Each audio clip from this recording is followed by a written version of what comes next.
Ele, Maddox, vivência de canalização com guias espirituais.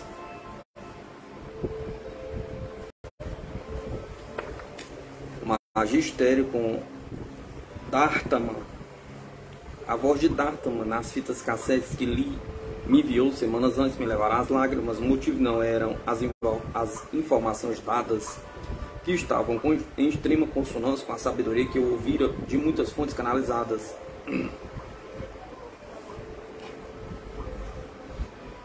O que me comovia profundamente não era a qualidade pessoal de D'Artaman, que eu pudesse identificar. Assim, sempre preparei-me para a sessão com ele pelo método de não me preparar. A minha impressão era de que D'Artaman direcionara a conversa e as minhas perguntas surgiram espontaneamente.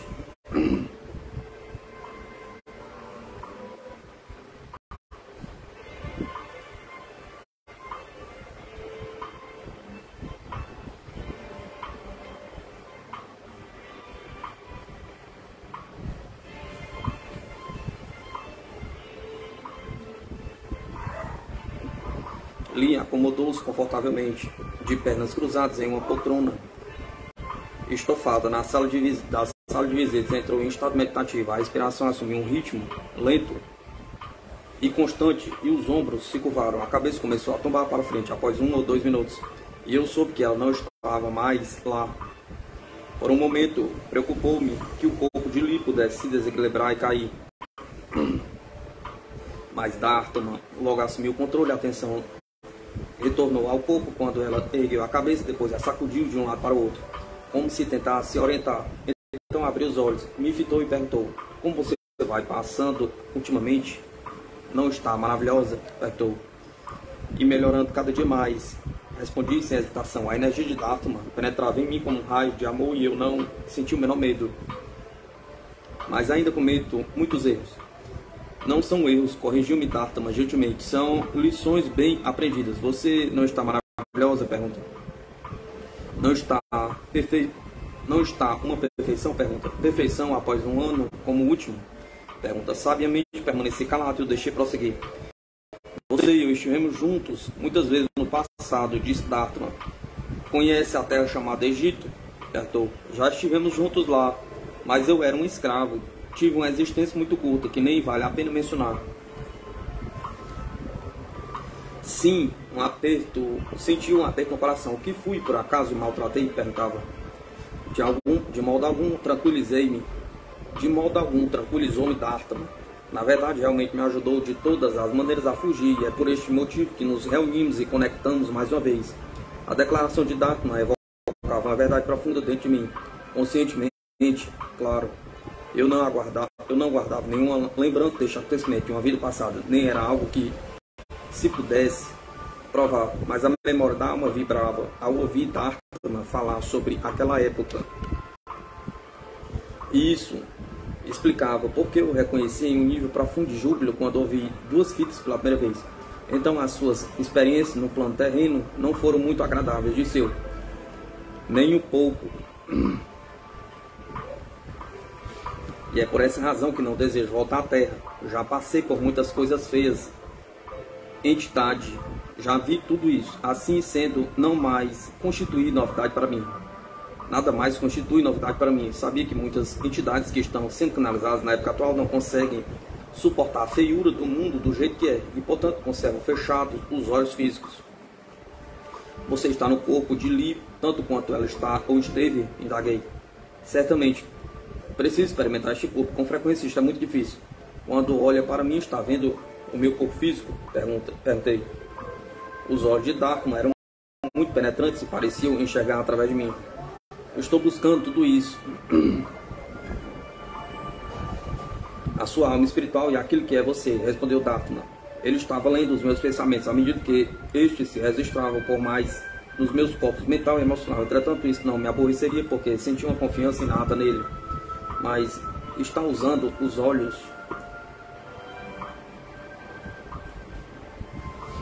de Lee para ver? Insisti. Eu estava achando um tanto irritante conversar com a entidade de outra dimensão que utilizava o corpo de Lee tão plenamente quanto ela, que me fitava com os olhos dela e falava com as cordas vocais dela. Os olhos estavam arredondados, diferente dos olhos de Lee. e a voz também era decididamente diferente, mais baixa e suave, falando com uma serena autoridade que exigia respeito. De modo algum estou usando os olhos da alma, o que você também pode aprender a fazer. Você existe muito além dos olhos. É muito mais do que os olhos físicos. Está reconhecendo o espírito, que na verdade é você. Está dentro do corpo, mas trabalha a partir das limitações. E ao fazê-lo, cria toda uma nova realidade aos seus olhos. Neste momento, Dharma notou minha inquietação. Você está olhando nos olhos de outra entidade. Isto é muito difícil. A entidade está olhando nos olhos do seu passado, do seu presente, do seu futuro. É assustador, não?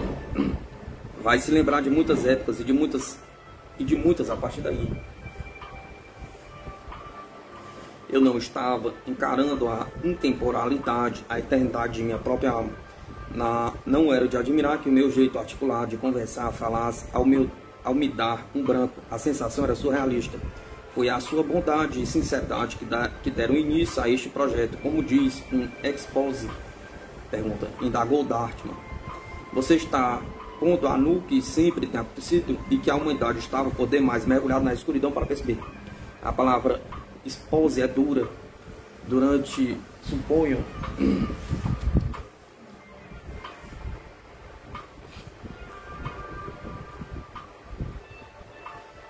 Suponho, diz, constrangimento me fazendo recuperar a fala. Era evidente que Dharma estivera pairando ao nosso redor e tinha ouvido os comentários sobre a necessidade de um expose.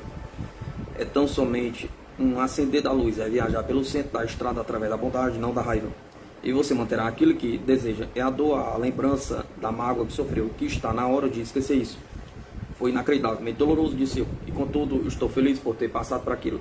Coragem, criança, e não deixe que a raiva penetre no seu coração, pois não há lugar para tal sentimento lá, replicou Dharma com delicadeza.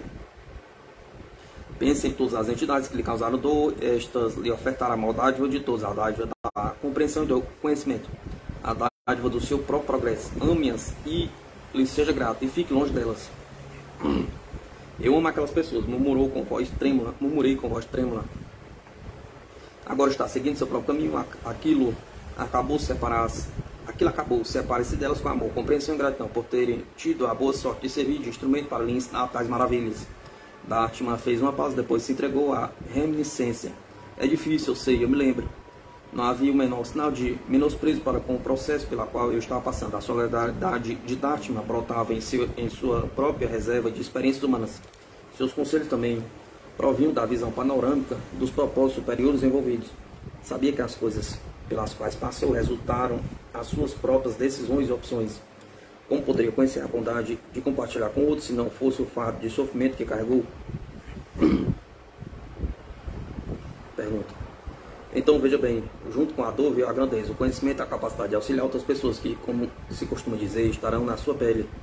O que é o passado? Pergunta. O passado, o presente e o futuro são uma coisa só. É melhor dizer a uma entidade a habitar no plano terreno que é o passado. Se os seres humanos se agarrassem a tudo que alcançaram e compreenderem ao longo das eras, estariam se agarrando há séculos, há milênios, pensando nisso como se fosse hoje. Seria o mesmo que se agarrar a uma eternidade, não faria nenhum progresso. Qual o segredo para compreender o progresso a que você se refere? Perguntei. Ame a si mesmo, respondeu Dharma com ênfase.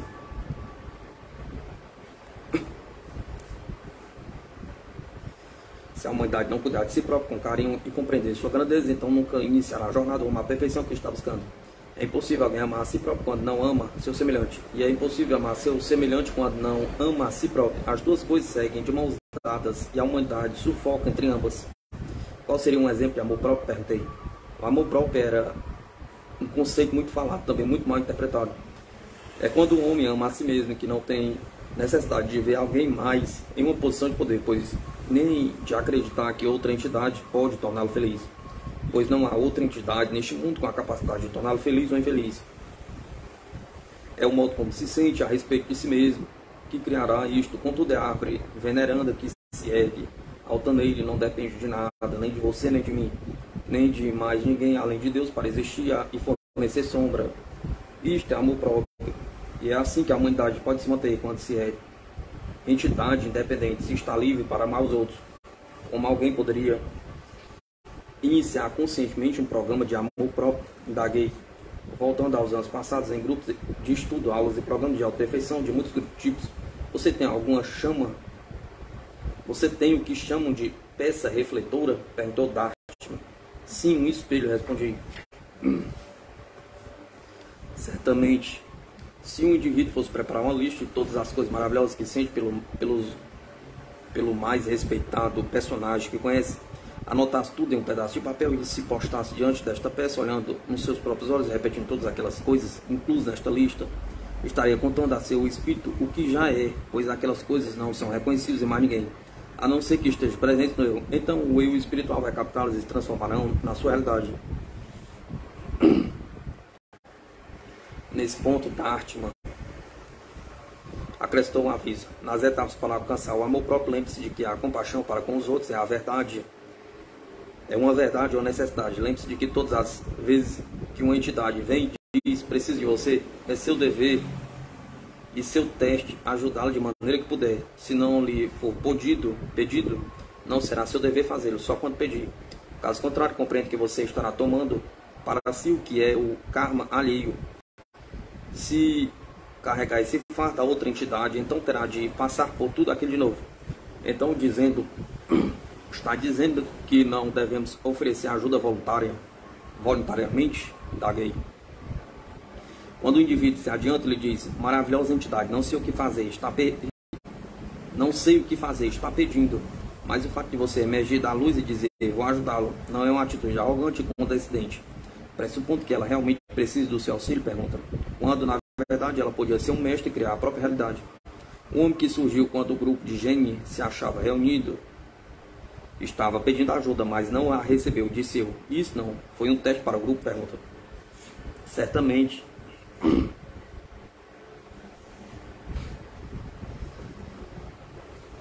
Deve estar acontecendo.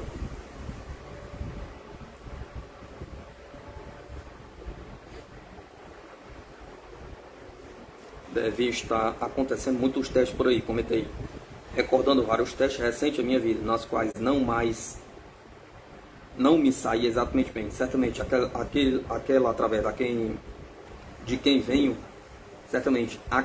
através de quem venho, por exemplo, declarei que lhe daria 1 ano do seu tempo para falar a grandes plateias e divulgar a mensagem, só isso, nada mais que isso, e que a partir daí lhe daria com 1 de cada vez. Então ela saiu correndo às tontas para marcar sessões de grupo comigo. E foi em um passado muito distante que lhe contei que o tempo não passa de uma limitação e que não lido com limitações. E apesar de tudo, após eu dizer que o faria por 1 ano, ela acreditou nisso. Foi um teste. O tempo é uma limitação com a qual não lido. Ainda mais, ela não se lembrou e acreditou quando mencionei 1 ano, quando nem sei o que é 1 ano. E de qualquer forma ela não passou no teste, mas compreendeu e realmente viu a luz. Ela entende que foi uma tolice andar às tontas de um lado para o outro. Porém há outros testes muito mais grandiosos, muito mais maravilhosos. Crescer em amor. E quando se enfrenta uma situação que vai exigir amor pelo eu mais do que antipatia pelo outro, isso é um teste. Teste de amor pelo eu e compaixão pelo eu. Dharma fez uma pausa, fiquei pensando que rumo dar a conversa. O tópico dos testes talvez me envolvesse diretamente naquilo e não me sentia pronto para discutir seus próprios testes. Era fácil condenar a incapacidade do grupo de reagir corretamente ao homem sem teto, mas teria me manifestado em voz alta se estivesse presente? Pergunta. Seria divertido rir com lindo do fato de não lembrar que o tempo da Terra não tem nenhuma realidade em outras dimensões. Mas será que me lembraria se estivesse em esse lugar? Pergunta. Dharma aliviou o constrangimento momentâneo de um modo consciente e muito terreno. Este corpo não está se sentindo bem, então preciso partir, avisou-me. Lee estava se recuperando de uma forte gripe, expliquei. Dharma deu uma benção de despedida e partiu. Retornamos nossa conversa 3 meses depois. Como você está passando ultimamente? Perguntou. Iniciando nossa segunda sessão. Mais uma vez, sua energia amorosa se espalhou pelo meu corpo inteiro e brinquei com ele por alguns minutos, antes de tratar de assuntos sérios. De acordo com Lee, você vem da 7ª dimensão. Comecei. Pode me descrever cada dimensão em sequência numérica? Pergunta. Dharma não se esquivou da tarefa, bastante impressionante. Todos os planos materiais que há, do 1 ao 9, também existem no plano etérico. Cada dimensão é um reflexo, existindo no plano material e no etérico. A sua Terra é a terceira dimensão dentro das 9 existentes no universo metafísico, que significa fora do físico. Não está correto? Pergunta. Qual é a primeira dimensão? Perguntei. A terceira dimensão não é a mais densa? Perguntei. Só no aspecto material, no aspecto físico, mas é uma imagem refletida com a densidade do que está do outro lado. Então há um mundo material e muito denso, e também um mundo etérico e muito leve. Ambas são reflexos um do outro. Qual é o espelho físico da primeira dimensão? Indaguei. É o nascimento deste plano, pois acontece que a um nível consciente você tem compreensão daquilo com que está lidando no corpo físico. Mas nosso nascimento é na terceira dimensão, disse eu. Este é o nascimento ao nível consciente, na terceira dimensão. Porém, muito antes de nascer, você já está aninhada em um corpo, não? Perguntou. O da mãe. E é lá que passa pela primeira e segunda dimensão. É quando o espírito se acha do outro lado, está criando a mente. E quando o espírito que se acha do outro lado está criando a mente. Então a primeira e a segunda dimensões são experimentadas no estado pré-natal, concluí. E depois acontece que você circular pelo que chamam de terceira dimensão e se surpreende muito com aquilo com a qual precisa lidar. Compreende que nas primeiras duas dimensões do corpo, quando acontece de a humanidade acreditar que a mente não está funcionando, ela está sim. A mente passa a funcionar tão logo é criada. Quando você decidiu que precisa retornar ao plano terreno para completar certas coisas, está na quarta dimensão, e é daí que volta a Terra para a primeira de novo. Depois para a segunda e a terceira, onde ocorre o nascimento. Após passar pela primeira, segunda e terceira dimensões, vai para a quarta, que é o lugar de onde reencarna para regressar ao mundo físico. É na quarta dimensão que decide exatamente como deve fazê-lo, quando vai tratar daquelas coisas no plano terreno que precisam ser efetuadas. Então a maioria das pessoas passa repetidas vezes pelas quatro dimensões. Perguntei. Certamente. Compreenda que a terceira dimensão do plano etérico é quando entende o que está errado com você, porque o que é que faz que não teria ajudado a apagar ou aliviar o seu karma. Este é o motivo pela qual a humanidade acha que está sempre na terceira dimensão, porque é uma imagem refletida, uma que é material e uma que não é. Também é muito difícil compreender e lembrar todas as coisas que você sabe quando está fora do corpo. Sem dúvida que é, concordei. Certamente. Então acontece que, se você se reintegra à força da vida, atravessa a primeira e a segunda dimensões, o ventre da mãe, e a terceira, quando nasce, se decide não retornar ao plano terreno, porque é seu desejo de cumprir a penitência, como se costuma dizer nos outros planos, então vai para o que chamam de quinta dimensão. Lá você é ensinado a ser um guia, a guiar os outros, aprende a guiar. Então a quinta dimensão é como um aprendizado, indaguei. Sim, conforme se costuma chamar. Quer dizer que as entidades da quinta dimensão não são necessariamente mestres? Perguntei. De modo algum, é lá que aprendem o ofício.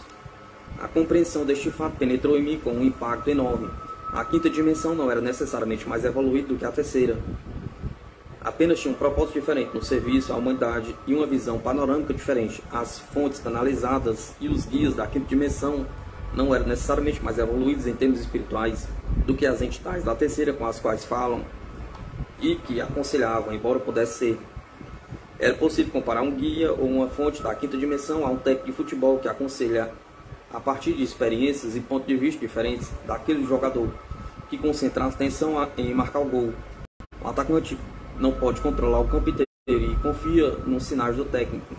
Entretanto, este não foi necessariamente um jogador melhor em sua época do que o atacante atual.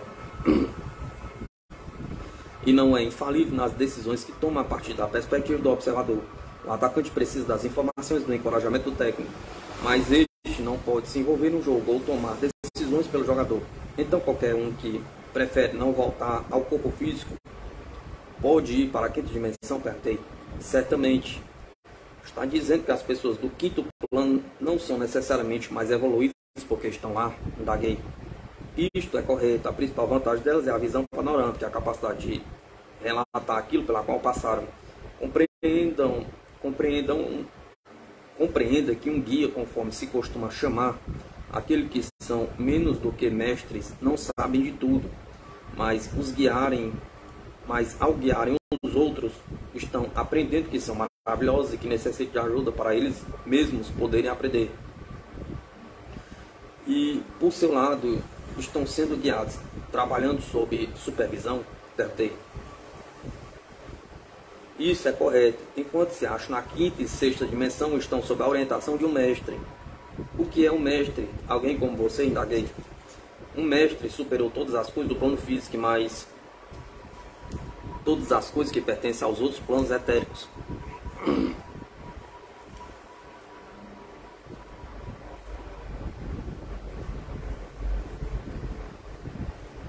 As outras escolas dimensionais, aquelas coisas dimensionais que ainda o arrastariam para o plano material, se assim permitisse. É isto que chamamos de mestre ascendido, perguntei. Certamente compreendo o seguinte: a terminologia do mestre ascendido é uma afirmação muito errônea e mal orientada. Um mestre ascendido é aquele que ascendeu muito além do magistério, e isto é uma fusão das energias com a essência de Deus, a energia da luz, caso no qual nunca mais precisa retornar a parte alguma. Está dizendo que o estado de mestre ascendido não tem nada a ver com o fato de a alma ocupar ou não o corpo com ele, indaguei. Nem um pouco, isto é uma impossibilidade, certamente através do seu conhecimento científico, que é correto. Você sabe que o corpo não pode existir no espaço, também não pode existir no plano espiritual. A matéria não pode viver no plano espiritual. Isso faz sentido. Além do mais, o fato de não ter o seu próprio corpo disponível não impediria Dharma de cumprir a missão de ensinar e aconselhar no plano terreno nesta época. Mas quanto à tradição e à crença de que Jesus ascendeu a uma outra dimensão com o corpo físico, pergunta. Eu queria saber exatamente o que aconteceu. Jesus ascendeu no seu corpo, perguntei. Quando acontece de a humanidade não conseguir descobrir algo, ela acredita que não existe, respondeu Dharma enigmaticamente. Mas não há dúvida de que Jesus não deixou o corpo para trás por mais de 3 dias, insisti. Certamente que o fez, porém em uma idade muito mais avançada, pois não morreu na cruz, como se costuma dizer. O corpo foi retirado da cruz antes que a morte ocorresse. Mas foi a sua consciência que se apagou. Então os outros o julgaram morto. Jesus estava em coma profundo, perguntei. Sim, como se costuma dizer. Entenda, tiraram-no da cruz e o colocaram no que chamam de câmara funerária. Mas por um período de tempo muito curto, ele reviveu e foi para outra terra, onde se casou. Esta é a verdade. É indubitavelmente que a humanidade lembra de tudo sobre a morte do Cristo e nada do que ele disse durante sua vida. Foi para o que chamam de Indostão, o lugar onde nasci, e é lá que estão os seus ossos.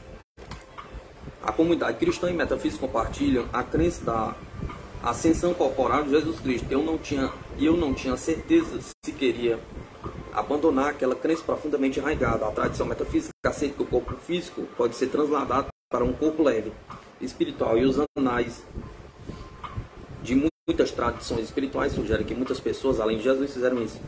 Entenda, é muito difícil aceitar esta crença quando se está falando sobre o cristianismo, porque o homem cresceu e se criou nela. Contudo, acontece também que a humanidade, ao longo de suas vidas, diz: compreendo Cristo, e certamente não lembra de coisa alguma do que o Cristo ensinou, embora apenas o que o homem disse que ele ensinou. Está escrito no livro sagrado que o homem deve amar o seu semelhante como a si mesmo, não mais do que a si mesmo. Entretanto, ele o faz.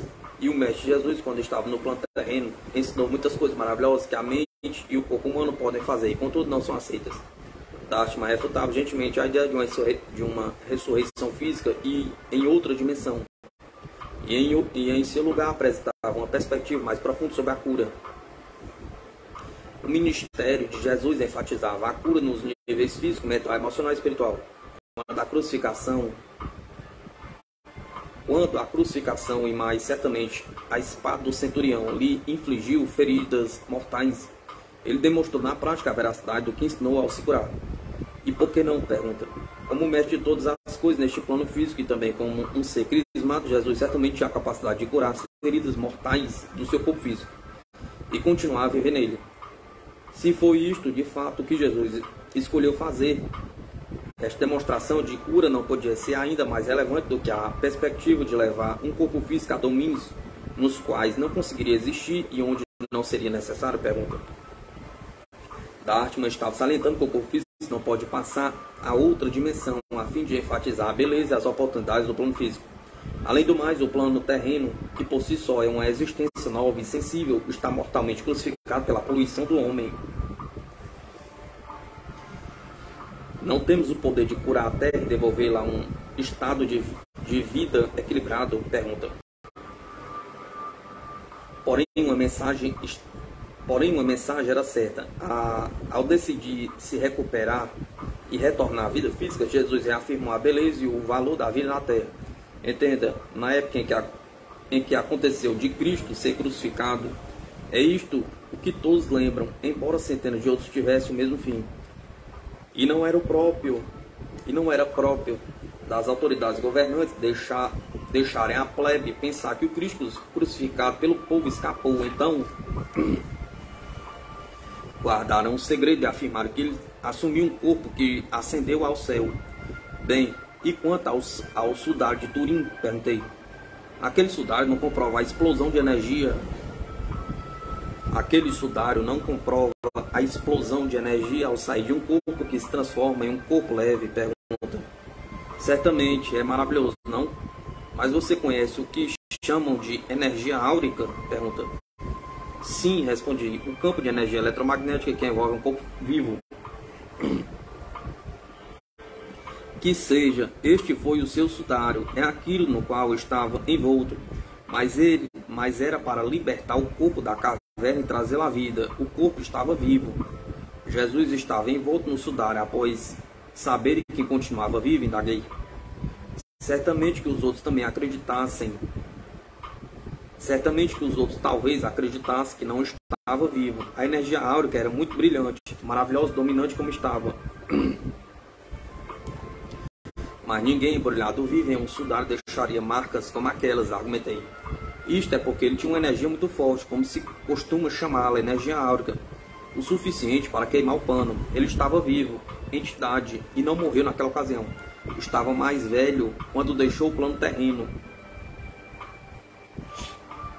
Mas se admitisse que era o Cristo vivendo em outro lugar, será que conseguiria viver em paz? Pergunta. Não, respondi. Que seja, ele fez o que tinha de fazer e sua missão estava cumprida. Tinha de viver a vida e usufruir a felicidade que merecia. Deus não é cruel e Deus não é mau. Esta foi uma brincadeira maravilhosa, como se costuma dizer, maravilhosa. Manteve a humanidade andando em círculos por longo tempo. A humanidade sempre julgou que a religião, Deus e tudo fora de si mesma era mais preciosa e magnífica do que ela própria. E esta é uma concepção completamente incorreta. O seu Cristo lhe disse: todas estas coisas que faço, você também farás, coisas ainda maiores. E contudo, o homem não enxerga isso. Prefere adorar o corpo que está na cruz, em vez de se lembrar do Cristo como um ser humano vibrante que estava vivo e continuava a viver em outro domínio da existência. E se ele possuísse um corpo com o qual pudesse caminhar entre nós, não duraria muito, disse eu. Seria expulso da cidade após o castigo do piche das penas, como se costuma dizer, concordou Dartman. O homem quer Jesus Cristo, mas ao mesmo tempo não quer.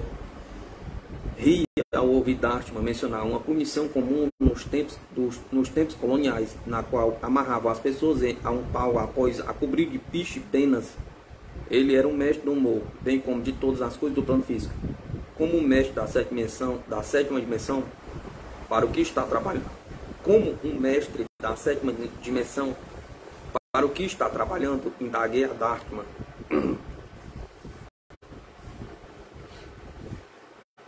Para alcançar minha emancipação final, sem ter de ensinar a mais ninguém. Juntar a minha energia e misturá-la à energia de Deus, a energia criativa, e ser parte da criação. Isto seria mantê-lo fora das ruas e longe dos problemas, gracejei. Se ao menos os nossos adolescentes fizessem o mesmo, certamente há várias orientações que escutam as palavras com as quais também precisam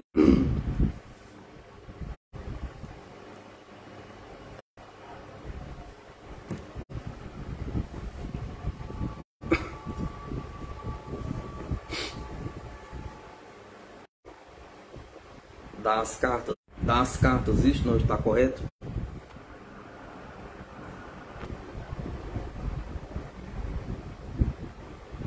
As cartas lhe são dadas e você joga com a mão que recebe, provoquei.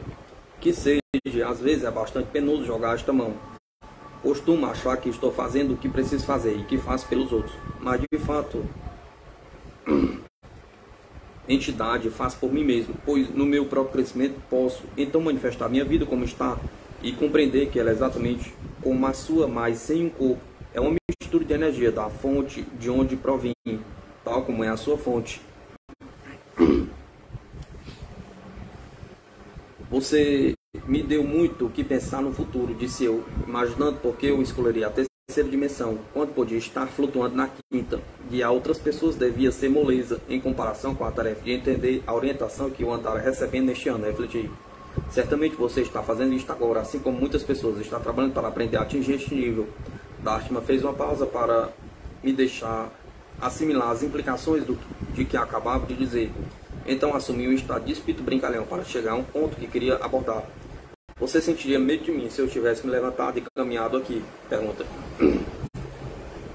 Não, apressei-me a responder. E então percebi que ele ouvira o meu comentário impensado, feito ali durante a reunião amigável para o café. Antes de começar a sessão com Dharma, ela avisou que Dharma costumava circular pela sala durante a sessão de grupo e respondi que talvez ele sentisse medo dele.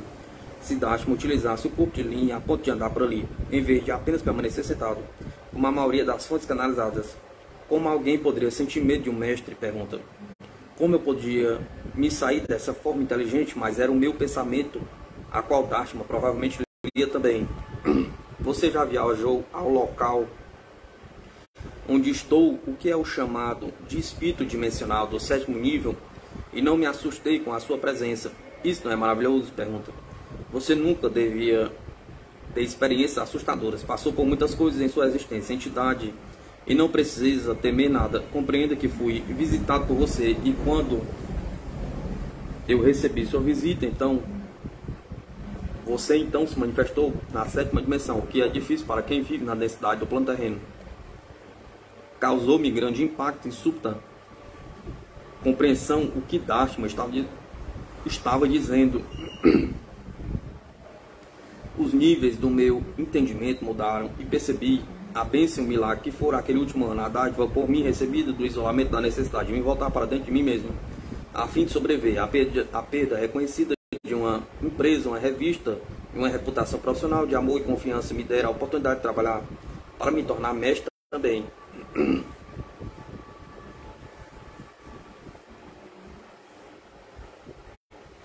Se tivesse me permitido prosseguir nos esforços fúteis e frenéticos pela empresa, nunca teria a liberdade interior, a energia espiritual para desbravar a sétima dimensão durante as horas de sono e incorporar a sua sabedoria à minha consciência quando desperta. Agora entendo por que este último ano foi tão especial, disse eu, imaginando por que demorei tanto para reconhecer este fato óbvio. Sua compreensão se acendeu como uma luz grandiosa, replicou Dharma, confirmando gentilmente o meu novo insight. E é por esta razão que precisei ficar isolado, acrescentei. Claro, você aprendeu a fundo muitas coisas em sua vida, entidade, que os outros encararam com desconfiança. Obrigado, agradeci-lhe a procura do que seria mais apropriado dizer nessas circunstâncias. Isso se encaixa muito bem. A verdade sempre encaixa muito bem. Terei de me lembrar desta expressão porque é muito exata. Junta tudo em poucas palavras. Voltando às dimensões, disse eu. Você mencionou que existem 9. Como são a oitava e a nona? A mais brilhante e mais intensa das luzes que você já viu e o amor mais caro do que já sentiu. as mais belas cores e vibrações que possivelmente pode experimentar. E isto é Deus, entidade, e apesar de tudo, o homem vê Deus como uma longa barba. O que é estupidez, entenda. O que é uma estupidez, entenda. É uma energia maravilhosa, entidade tão maravilhosa que está muito além da compreensão dos seres humanos.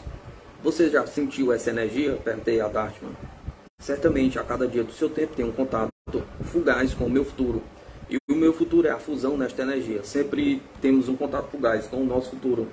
E é sempre uma dor dilacerante, causticante, que precisamos voltar à nossa dimensão, ao corpo físico por esta razão. Mais uma vez, tinha uma súbita compreensão. Devia ser esta dor dilacerante, causticante, o que provocou meus pensamentos intermitentes de suicídio. Eu nunca chegará a planejar realmente essas etapas do suicídio, porém me lembrava muito bem da angústia de ainda me descobrir viva ao acordar e da ânsia de morrer logo, em vez de continuar vivendo na quinta, sexta e sétima décadas de minha existência. Eu precisava resolver esta questão. O contato fugaz com o meu futuro, tal como a visita à sétima dimensão, é o motivo de eu ter aquela ânsia irracional de deixar esta vida. Indaguei. Isto é correto, respondeu Dharma, porque é o fim de uma vida e o começo de outra. Você quer se fundir e o retorno é doloroso.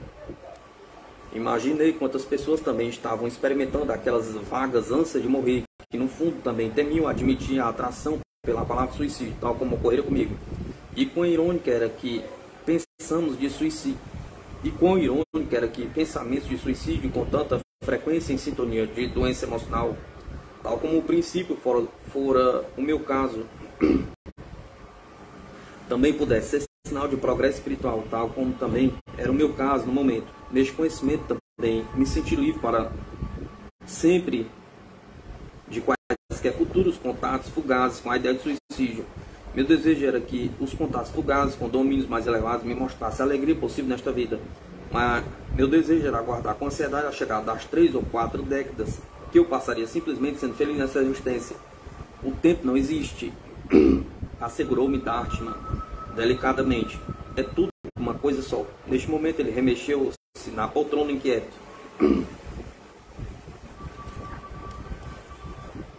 Está muito quente, disse, reclamando do calor como um mortal da terceira dimensão. Sim, é um dia quente de junho, expliquei. Quer que eu ligue o ar-condicionado? Pergunta. Desliguei porque o barulho iria interferir na gravação. Não, vou partir em seguida, replicou ele, enxugando o suor da testa de Lee. Seja feliz, entidade, seja feliz.